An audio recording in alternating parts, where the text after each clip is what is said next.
You're watching the morning news on KOAM Morning News on Fox 14. And right now at 7, it's time to help the 4 states. We'll team up with Wesco Home Furnishings to help restock local food banks during the holidays.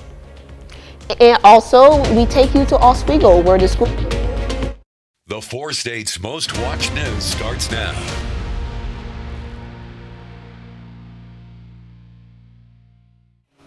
Thanks for joining us for the KOAM Morning News on Fox 14. I'm Amber Jenkins. The South Coffeyville, Oklahoma Police Department said its final goodbyes to a K-9 officer. 7-year-old Taz was a drug dog and helped serve the community since 2018. His handler, Officer Sheldon Rivers, was there for his last ride. Taz was euthanized for health reasons. The Coffeyville, Kansas, and Montgomery County Sheriff Departments were also there to show their support.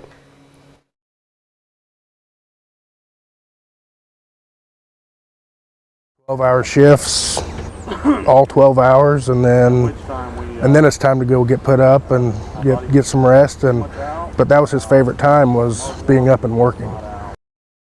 Officers said they tried to spoil Taz the past couple of weeks with treats and his favorite ball. He was now laid west in Nautawa, Oklahoma. Our Feed the 4 States campaign is underway at Fox 14. We teamed up with Wesco Home Furnishing once again to help our food pantries partners stock up this holiday season. A lot of 4-staters rely on food banks, and this time of the year, budgets can be tight. One of the area food pantries partnering with our Feed the 4 States campaign is the Wesley House in Pittsburgh. The Wesley House is the largest food pantry in Crawford County, serving more than 5,000 residents. For someone to be able to succeed, for them to be able to think beyond those basic needs, we have to meet those basic needs. And so having food on the table and being able to cook your own food and essentially, right, food pantries kind of provide a sort of grocery, aside experience. You can give a monetary donation to our Feed the 4 States campaign online at komnewsnow.com/feed, or all day today you can call 1-888-620-4869 to donate. A lot of 4-staters rely on food banks, and this time of the year budgets can be especially stressed. That's why Fox 14 is conducting its 19th annual feed of the 4 States Food Drive, while collecting non-perishable food items for area food pantries like Crosslines and Wesley House during this season of high demand. You can also make a monetary donation online at komnewsnow.com/feed, or all day today you can call 1-888-620-4869 to donate. The food drive will continue until December 31st. An outbreak of illness prompted local school district to cancel classes for the rest of the week. As the nation continues to deal with the rising cases of influenza and RSV, schools officials are taking precautions. KOAM Sagoon Bomadelli has more. After 200 staffs and students were out sick from RSV and influenza A, the Oswego, Kansas superintendent on the school board canceled school and activities on December 8th and 9th. A little over 40% in one of our buildings, about 37% in another building, and about 25 to 27%, just depending on this afternoon's numbers, in our third building. After it was discovered that the virus is spreading fast, the superintendent and the school board took immediate steps to stop it. So our existing custodial maintenance staff will combine in all 3 buildings over the next 2 days. We will disinfect, clean, and sanitize, as well as we have a flu fogger, is a good way to call it or name it, and we will use that in all corridors, classrooms, and big spaces in our buildings. After the decision was made to close school, the superintendent notified parents about the closure. I spoke to some parents at Neosho Heights Elementary School, and they tell me how they feel about this. Well, I think it obviously has to be a bigger problem if they're going to close the school down for 2 days, but I think it's a good preventive measure since parents still send their kids to school sick. No, my kids come home a couple times this year for being sick. It's something to keep our children safe and get them healthy again and get them going back to their learning activities. Shaw says the decision to close school is best. continuing school this week with the trends that we have, particularly at the junior senior high where we're really on the uptake right now, we will have many more students probably that would be infected in the next 2 days if we stayed in school. Reporting in Oswego, Shagun Bamdele, KOAM News.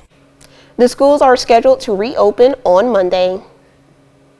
All right, a check of this day in weather history for you. Back in 1963, a Boeing 707 exploded near Elkton, Maryland, killing 81 people.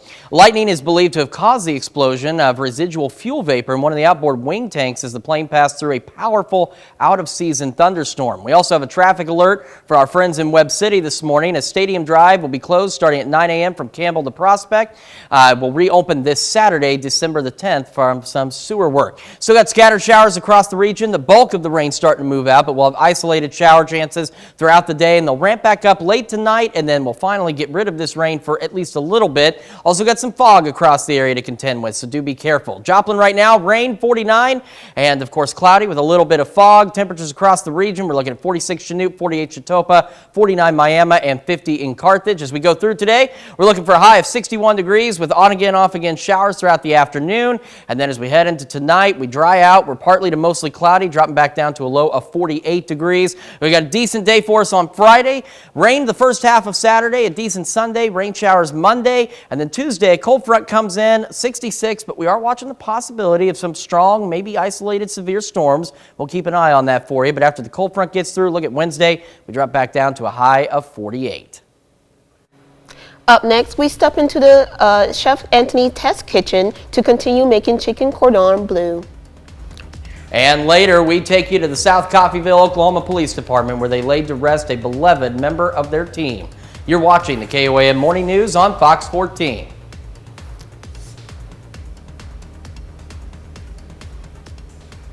But first, here's a live look from downtown Chanute.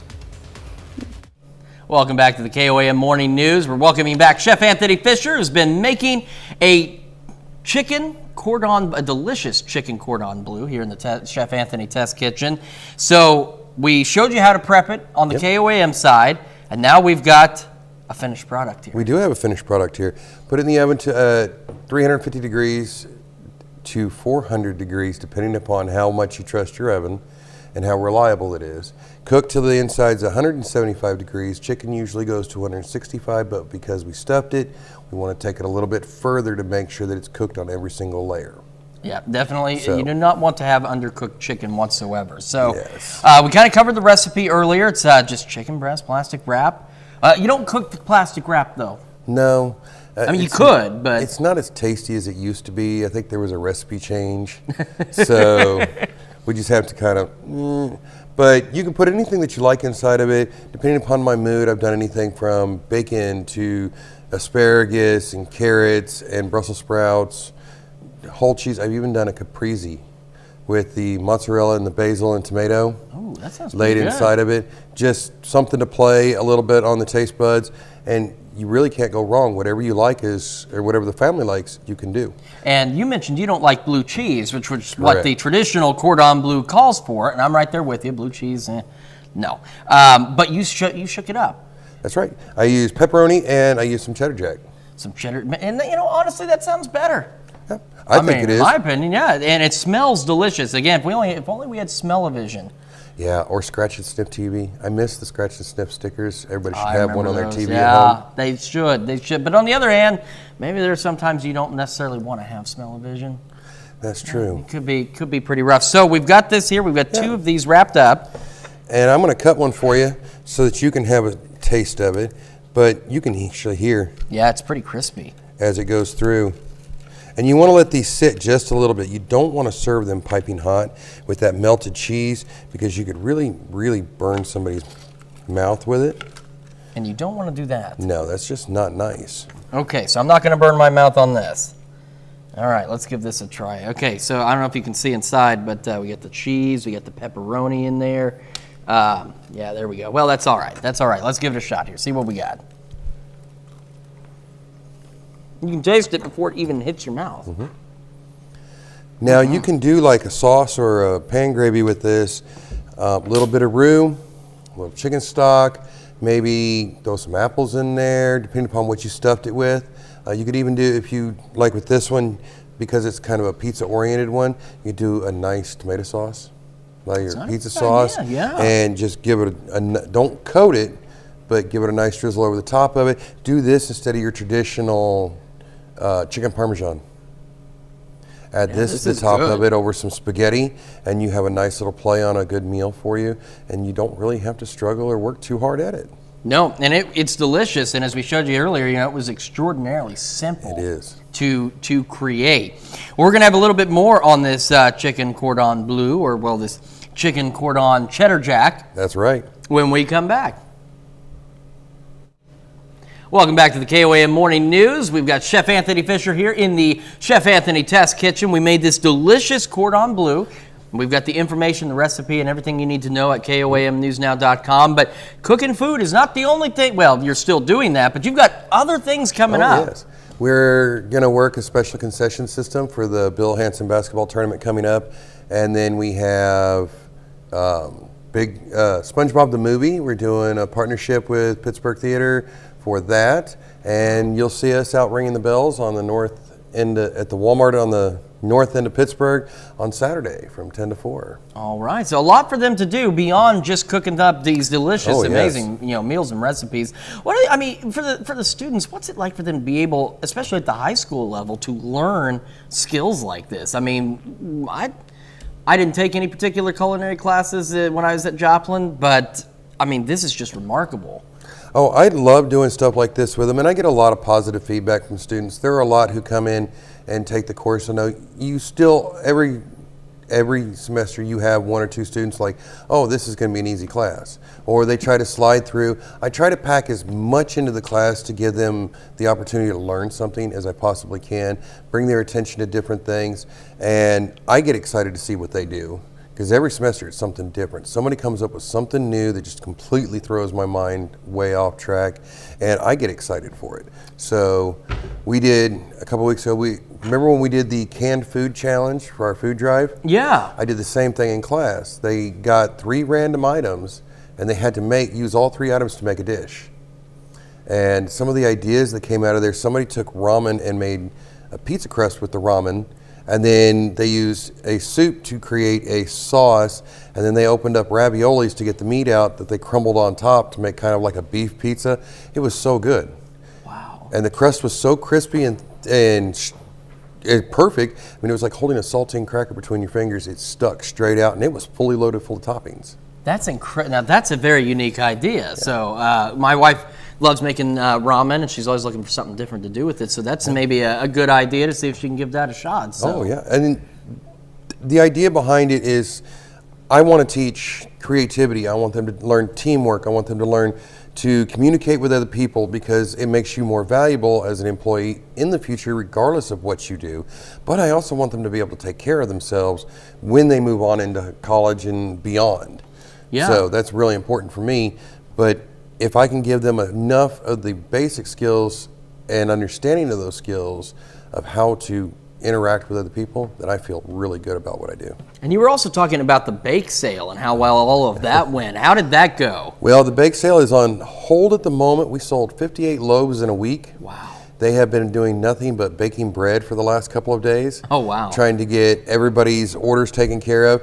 And then we're also helping Spanish Club make salsa and jarring salsa for Spanish Club. So it's been a very busy couple of weeks. And that's the other thing, is they're getting some great experience on, with tight deadlines and pressure that they've got to work under in order to make this successful. It is, and I think it's a great opportunity for them. And I have a lot of students who jump at the chance to do something different.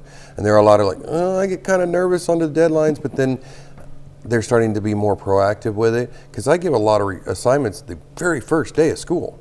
So they have the entire semester to do it, so they're taking a lot more responsibility in what they're doing and being very proactive with it. And I think it comes through to show just how great some of our students really are. Yeah, and I understand that completely. Those first deadlines, boy, they can be intimidating, but then they learn to work well. And it's like you said, these skills go beyond just cooking. This helps them be better people when they're, in their jobs, in their future, and as they get older. And it gives them some great skills where they can, cook a delicious meal every so often. Because my goal is for them to be able to leave my program, at least if you take baking and pastry and culinary essentials, to leave the program, be able to fix dinner for a group of friends, for yourself, for the family. Most of my first semester students, by Thanksgiving, they can pretty much do Thanksgiving dinner. They have all the skills necessary to make Thanksgiving dinner. That's just awesome. I didn't have any of those skills back when I was in high school, and my wife would argue I still don't have any of those skills today. But I can cook a few things, all right. I can slap stuff in a microwave. But this is definitely goes beyond microwave. But this is fun. We'll teach you how to do this. Yeah, this is a lot more fun, and it's a lot more delicious than a microwavable meal. Well, Chef Anthony, thanks for coming in again for us. We'll see you again next week. And we are going to have again all of this for the chicken cordon bleu. Well, more again the chicken cordon cheddar jack on our website at KOAMnewsnow.com. We'll be right back after this. We take this time to honor today's Forest State hero, Chester Pryor Jr. Corporal Pryor served in the Army from 1952 to 1954. He served in Korea with the 60th Medical Base Depot, APO 59. This highly decorated veteran earned numerous medals, including the Korean Service Medal with 3 Bronze Stars and the United Nations Service Medal. A native to Pittsburgh, Kansas, we thank you, today's Forest State hero, Chester Pryor Jr. Well, the South to a K-9 officer. KOAM's Carrie Wharton spoke with officers about K-9 Taz. We've been busy. It's a small town, but this dog has worked enough in the few years he's worked to last a lifetime. He's made my whole career. So I'm forever grateful for him. Best partner I could have asked for. 7-year-old Taz was a drug dog and helped serve the community since 2018. His handler, Officer Sheldon Rivers, was there for his last ride. Oh, he was my family for a few years. It was 12-hour shifts, all 12 hours, and then it's time to go get put up and get some rest. But that was his favorite time, was being up and working. He's going to be very, very hard to replace because he was just an outright good working dog. He knew when he come out of the pen it was time to go to work. He enjoyed it. As soon as you open the gate in the pen, he would automatically go up to the back door of the patrol vehicle and set until the handler opened it. I mean, he was just ready to go work. Taz's hips had continually become worse, and he was in pain and had a hard time walking. He was taken to Independence, Kansas, to an animal hospital to be euthanized.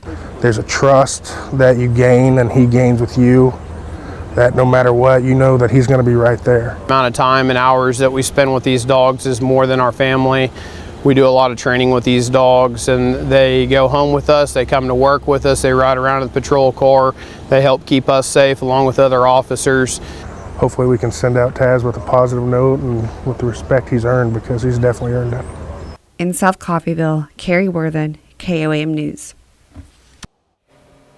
Officers say they tried to spoil Taz the past couple of weeks with treats and his favorite ball. He was laid to rest in Nowata, Oklahoma. Certainly an incredible story. And these police canines, they do an awful lot of work. And they really, they're handlers in them. They are like this. They are so close. They work together so much. So we, of course, send our condolences to all of the officers there, and especially his handler. And we know now that it was hard not to shed a tear during that segment. It was really hard. It certainly was. We've got still some rain out there across the area that we're dealing with. Again, the heavier rain starting to shift out of the area to the southeast. And as we take a look, we've still got some scattered showers, though, trying to form. And that's going to kind of be the trend through today. So our precipitation chances really start to taper off, but we could still see a stray shower or two. And then as we head into the evening hours, they pick up just a little bit, say between 7 and 11 tonight. And we'll see a few more showers, and then they'll drop back down, and we'll start to dry out as we head into the overnight. We're also looking at fog across the area. Visibility in Miami and Joplin both down below 2 miles. just 2.5 in Pittsburgh. So do be cautious if you're out driving. Take it slow. And with the roads being wet, you really need to give yourself plenty of distance between you and the car ahead of you. Wet roads at 7th and Rangeline in Joplin. A little bit of fog. Rain still falling. 49 degrees right now. Some of us to the south starting to warm up just a pinch. We got 47 Chanute, 46 Parsons, 47 Chetopa, 49 Miami, 52 in Anderson, and we got 50 Neosho, Monette, and Carthage as we start the day. Going through today, we'll see maybe some peaks of sun in between the scattered showers, and we'll see 61 for our high today. And as we go into tonight, once the rain really starts to let up, we'll be left with partly to mostly cloudy skies, and we're going to drop back down to a low of 48 degrees. But once these rain chances exit, they're not our only rain chances. We have more on the way. So as we head into later tonight, again, this is where we see rain again trying to build across the area. We'll go into Friday. Friday's looking dry, a little bit cooler, but dry nonetheless. And then as we head into Saturday early morning, we see more showers, maybe a rumble of thunder or two, some heavier rain out there early Saturday morning.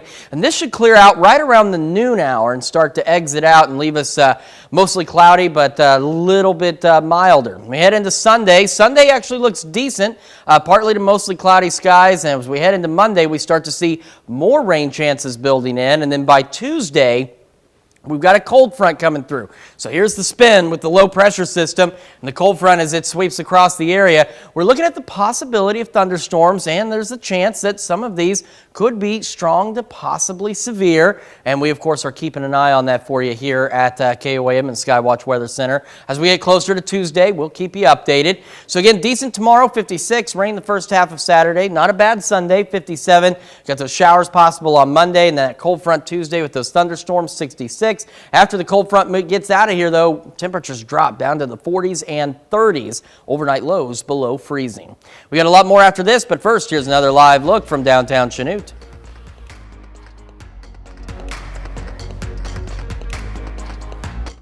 The 4 states' most watched news starts now. Welcome back to the KOAM Morning News on Fox 14. It is currently 7:31. Burglars break into a Rangeline convenience store for the 4th time in 2 weeks. It's happened 2 times in the last 3 days. Joplin police say they are investigating all the break-ins at the Zips convenience store, and they believe it is the same people breaking in each time, costing thousands of dollars in damages. In this security cam video, you can see 2 men and 1 woman break doors and windows and steal items. If you have any information on the suspects, call the Joplin Police Department. You can find more on the incidents and security camera pictures of the suspects on the KOAM News Now app. Firefighters respond to flames and smoke coming from a Southwest Missouri home early Wednesday morning. The fire started around 5 a.m. on the 200 block of 8th Street. Both Sarcoxy Fire and Rural Fire Departments responded, along with Mercy Ambulance and Jasper County Sheriff deputies. We're told the fire started in the back of the home. The 2 adults inside both made it out safely. A lot of 4-staters rely on food banks, and this time of the year, budgets can be pretty tight. One of the area's food pantries partnering with our Feed the 4 States campaign is the Wesley House in Pittsburgh. The Wesley House is the largest food pantry in Crawford County, serving more than 5,000 residents. The Wesley House in Pittsburgh is the largest food pantry in Crawford County, serving more than 5,000 residents. We see a lot of our individuals and families every single month that come through, and they're coming often with, with other members of their families, with other neighbors as well. And this is definitely a big part of what keeps their shelves and fridges stocked from one day to the next. The holidays is one of the most popular times for donations and volunteering. This is always a time we usually see more engagement across our food pantry services because folks are hosting more, or they're thinking of those that are in need as well. The Wesley House is thankful for the increased donations this holiday season. Last year, donations decreased. Data from last year, we actually didn't have quite as much engagement, maybe because of stimulus checks, and then if we take into the account of inflation and the cost of food, we have had more people enrolling in our food pantry services every day. And in addition to that, we also have not been able to order as much from from the Kansas Food Bank as we usually would. Providing food for a fellow neighbor in need can go a long way. For someone to be able to succeed, for them to be able to think beyond those basic needs, we have to meet those basic needs. And so having food on the table and being able to cook your own food and essentially, right, food pantries kind of provide a sort of grocery, aside experience. You can give a monetary donation to our Feed the Four States campaign online at KOAMnow.com/feed. Or all day today, you can call 1-888-620-4869 to donate. Coming up in a little later in the show, we got Kelly Pullum and Roddy Rambo live in the studio to talk more about this annual event. This morning, we are discussing how students should be held accountable. No school on Wednesday for Valley Center students. Annalise Heilman and Lexi Benson were at the Saturday basketball game between Valley Center and Topeka High. They say the game was tense and emotions were running high when a student crossed the line. In a joint letter to staff and families at both Topeka and Valley Center schools, the two superintendents say they are working jointly to uncover the facts about what occurred Saturday, where some of the students heard vulgar and racist language. That brings us to our question for you this morning. How should students be held accountable for their actions? Is it through discipline, through positive reinforcement, or something else? So far, 71% of you say through discipline, 21% of you say positive reinforcement, 8% say there are other options. Make sure you take time to vote through our website, through our app, take part in discussion on our Facebook page. We've got rain across the area. And again, the bulk of the rain starting to move out of the area and get to the south and east of us, but we could still see an isolated shower or two. So you see where our rain chances really taper off, but a stray shower is still possible. Later this evening, they'll pick back up, and then as we head overnight, the rain starts to clear on out of here. We also have some fog to contend with out there. We've got some low visibilities in places like Miami, Joplin, Fort Scott, Pittsburgh, so do be careful if you're out traveling with the roads being wet. Make sure you give yourself plenty of time and distance between you and the car ahead of you. A little bit of fog, a little bit of shower activity. Wet roads in Joplin, 49 degrees right now in the city. Temperatures across the region looking about like that. We're in the 40s, 47 Chanute, 46 Pittsburgh, 49 Lamar, 50 in Neosho, Carthage, and Monette, and 49 in Miami. So we go through the rest of the day. We'll warm up eventually to a high of 61. Could even see a few peaks of sun as we get breaks in the shower activity. Otherwise, again, isolated to widely scattered showers possible. As we head into tonight, we'll start to clear out from the rain, but we'll still be partly to even mostly cloudy overnight tonight, and we'll drop back down to a low of 48 degrees. We've got more activity on the way. Tomorrow, though, looking good. 56, partly cloudy. We're 53 Saturday. We're going to have rain the first half of Saturday, then it'll clear out, leaving us cloudy. 57 on Sunday, partly cloudy skies. And we have showers building in Monday ahead of our next storm system, a cold front coming in Tuesday. Tuesday, thunderstorms, 66. Some of these storms on Tuesday could be strong, possibly severe. We're keeping an eye on that for you. Once that cold front clears out of here, though, it does exactly what its name says. We get cold. Temperatures begin to fall back into the 30s by the upcoming weekend. And these fairly decent overnight lows we've been seeing, they go away. We drop below freezing as we head into the end of next week. We got a lot more of the KOAM Morning News coming your way, but first we're going to take a live look from downtown Chanute.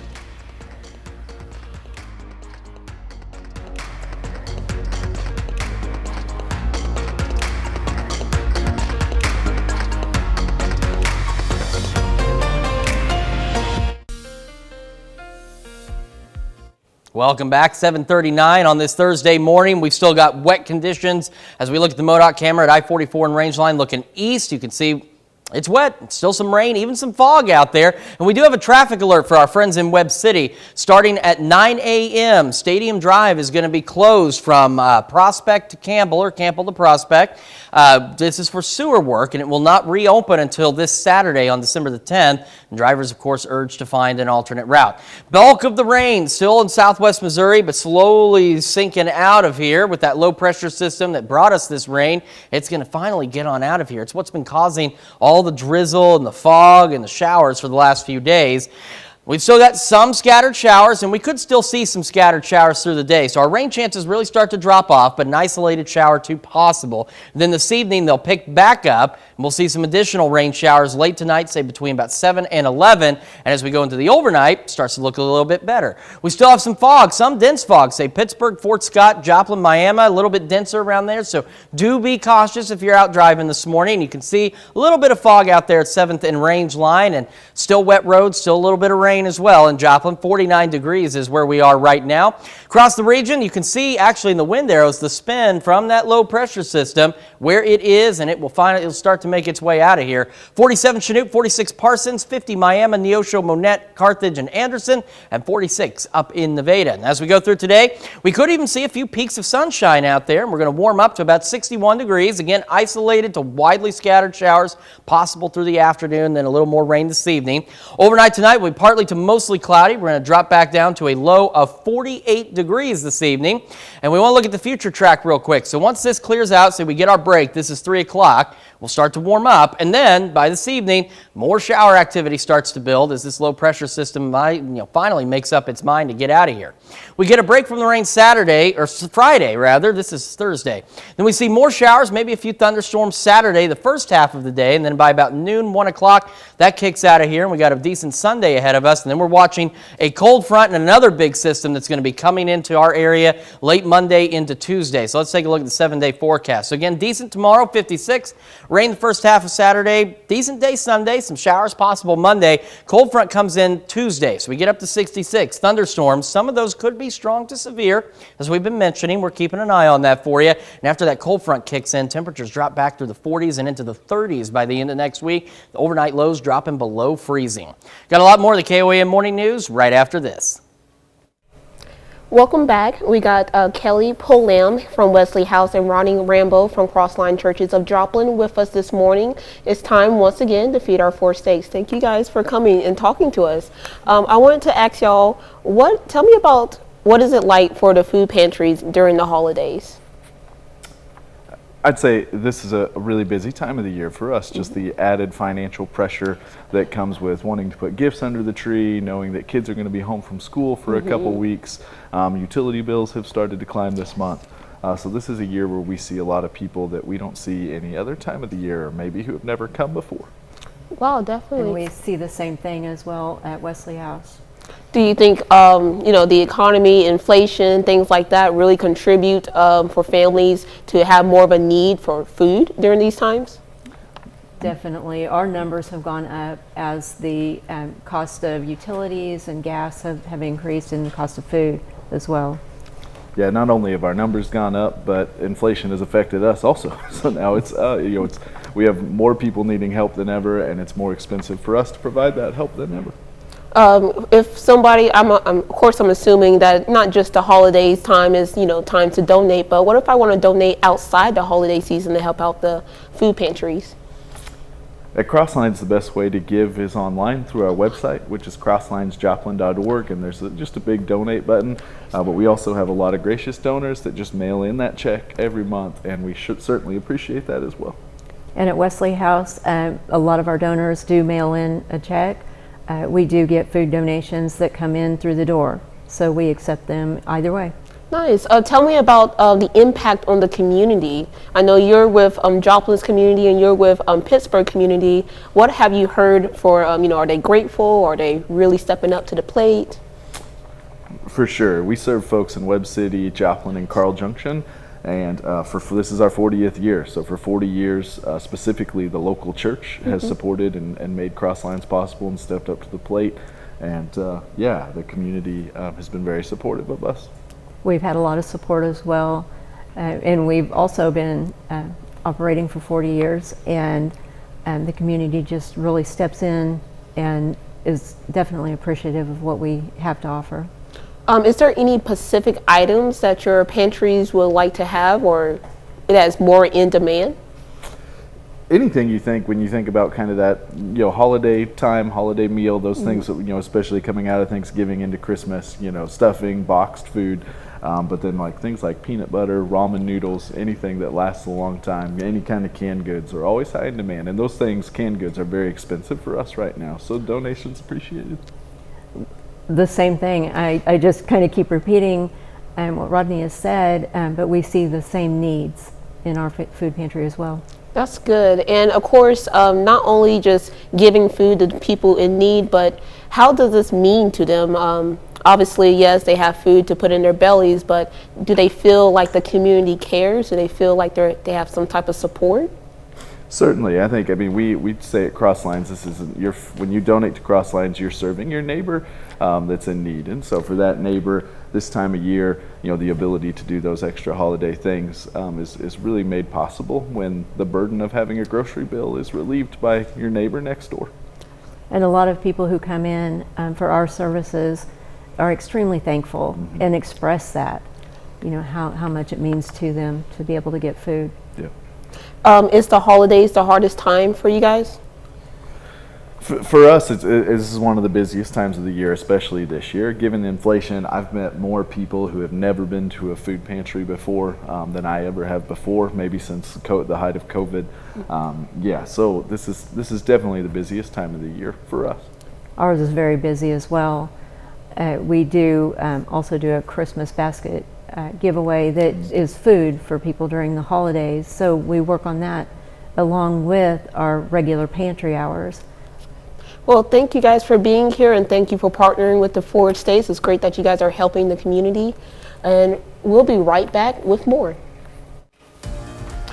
In Consumer Watch this morning, hundreds of journalists and other employees at the New York Times are set to walk off the job today for the first time in more than 40 years. In the 24-hour walkout is the result of ongoing contract negotiations over wage increases and remote work policies. Employees are planning to hold a rally this afternoon outside the newspaper's office near Times Square.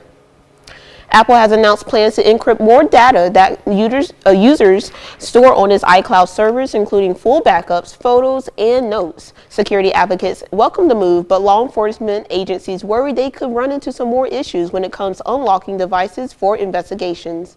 In the statement, the FBI says such measures hinders the ability to protect Americans from crimes ranging from cyber attacks to violence against children and terrorism.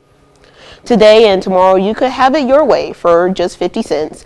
McDonald's is offering its double cheeseburgers, which usually costs about $3 for half a buck at select locations. But there's a catch. Customers must order on the Foods Chains app and pick up the order up. It's a part of a holiday promotion that includes the chance to win free food for life for you and 3 friends. Eager than other groups when it comes to hunting down for those good deals at the mall. Jen Sullivan has a closer look at what economists say is behind that, and why Gen Z seems to be unbothered and about inflation eating up more of their money this year.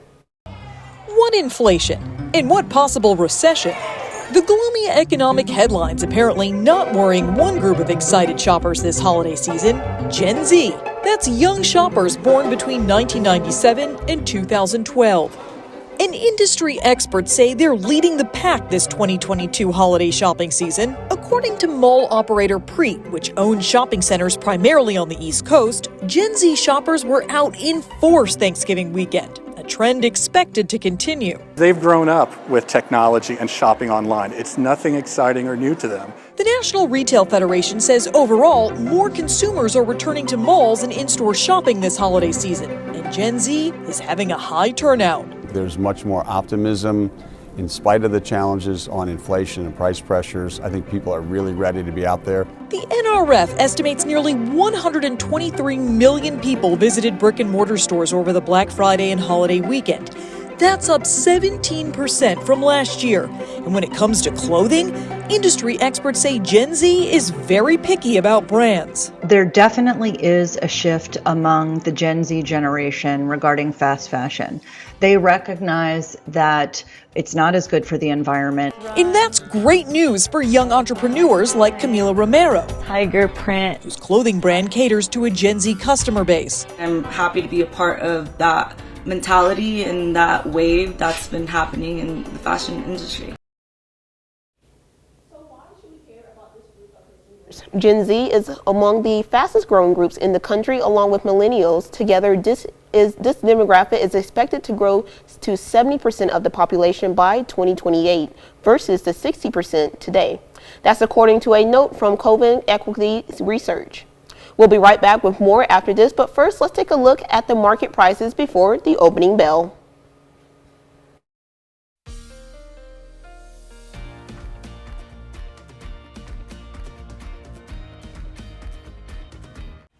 Welcome back to the KOAM Morning News on Fox 14. Here's what's happening today. At least 2 more classified documents have been found in possession of former President Donald Trump. His lawyers say they discovered the materials while searching the storage unit in West Palm Beach, Florida, after a federal judge pressed Trump legal team to ensure all documents have been handed over to the FBI. The Washington Post reports that no classified materials was found in addition to searches of Trump Tower in New York and his golf club in New Jersey. Investigations in Moscow, Idaho are looking for a white Hyundai Elantra made between 2011 and 2013. They say the car was in the immediate area of the home where 4 college students were killed last month and want to speak to its occupants who have critical information about the case. However, officials don't know the vehicle's license plate number. The House is expected to pass the Respect for Marriage Act today, sending the bill to President Biden's desk for his signature. The Senate passed the measure last month on a bipartisan vote. The legislation gives federal protections for same-sex and interracial couples. Isolated showers possible today, a few more later this evening, 61 for the high. As we go into tonight, we drop back down to 48 with partly to mostly cloudy skies. We are watching thunderstorm chances by next Tuesday. Some of those could be strong to severe. We'll keep an eye on that for you. Also watching some rain on Saturday. Thank you so much for letting us put the good in your morning. We're back with more news and weather today at noon. Have a great morning and have an even better day.